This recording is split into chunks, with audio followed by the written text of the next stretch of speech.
Well, the most vivid memory of my childhood was Second World War, or to be more precise, the end of the Second World War, when all of a sudden United States, from a friendly nation, which helped us to defeat Nazism, turned overnight into a deadly enemy.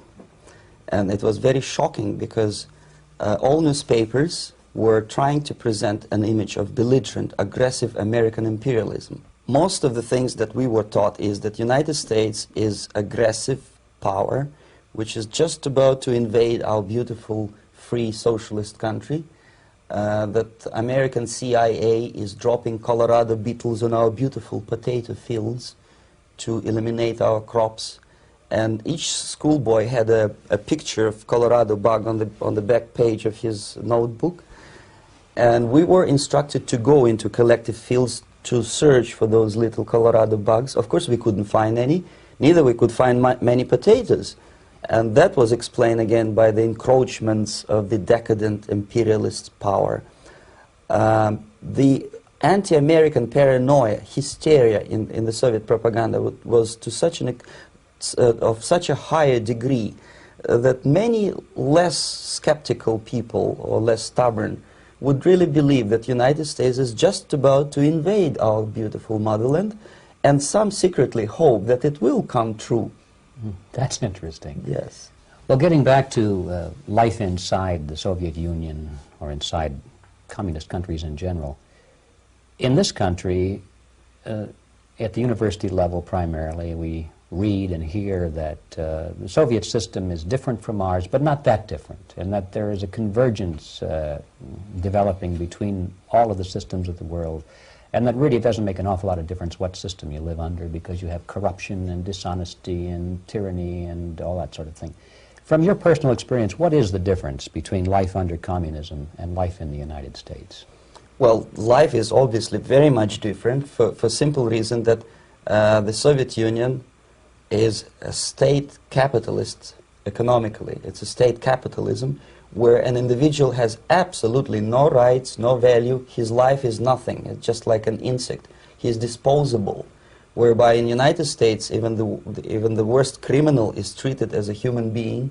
He has a fair trial, and some of them capitalize on their crimes. They publish their memoirs in their prisons and get handsomely paid by your crazy publishers.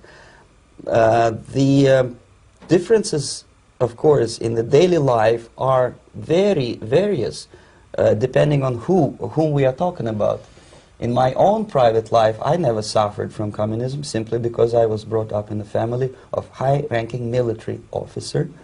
Most of the doors were open for me. Most of my expenses were paid by the government, and I never had any troubles with the authorities or with the police. So, in other words, I would say I enjoyed, or I had good reasons to enjoy, all the advantages of so-called socialist system. Mm-hmm. My main motivations to defect had nothing to do with affluence. It was mainly moral indignation, moral protest, rebellion against the inhuman methods of the Soviet system. Well, specifically, what did you object to? I objected, first of all, against oppression of my own dissidents and intellectuals. And that was the most disgusting thing that I witnessed as a young man, young student, who was brought up at a very troublesome period in our history, from Stalin to Khrushchev, from total tyranny and oppression to some kind of liberalization. Second, when I started working for the Soviet embassy in India, to my horror, I discovered that we are millions times more oppressive than any colonial or imperialist power in the history of mankind. That my country brings to India not freedom, progress, and friendship between the nations, but racism, exploitation, and slavery, and of course economical inefficiency to this country.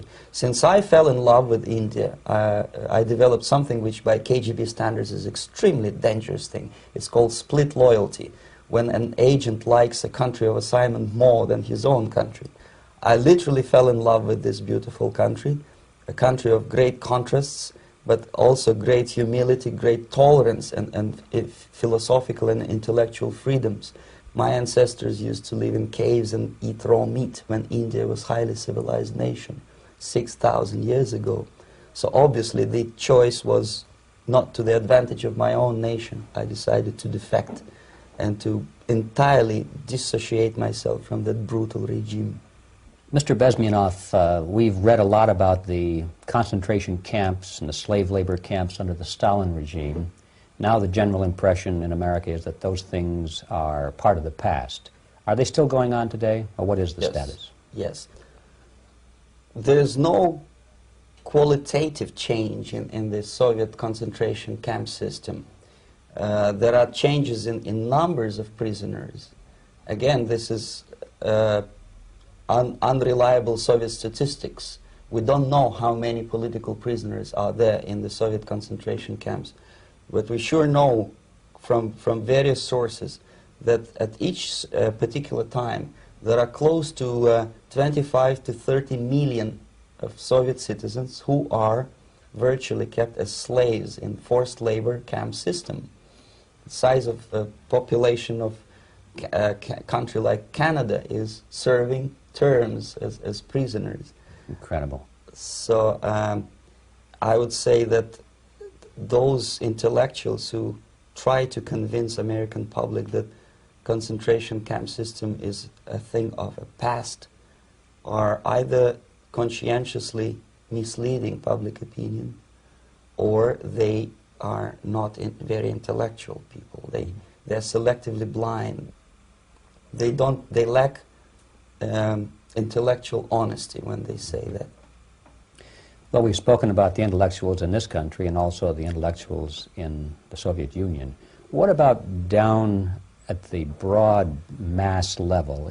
Do the people in general, the working people, the workers in general in the Soviet Union, do they support the system? Do they tolerate it? What is their attitude?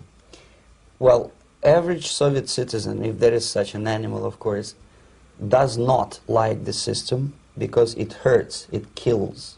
He may not understand the reasons. He may not have enough information or educational background to understand.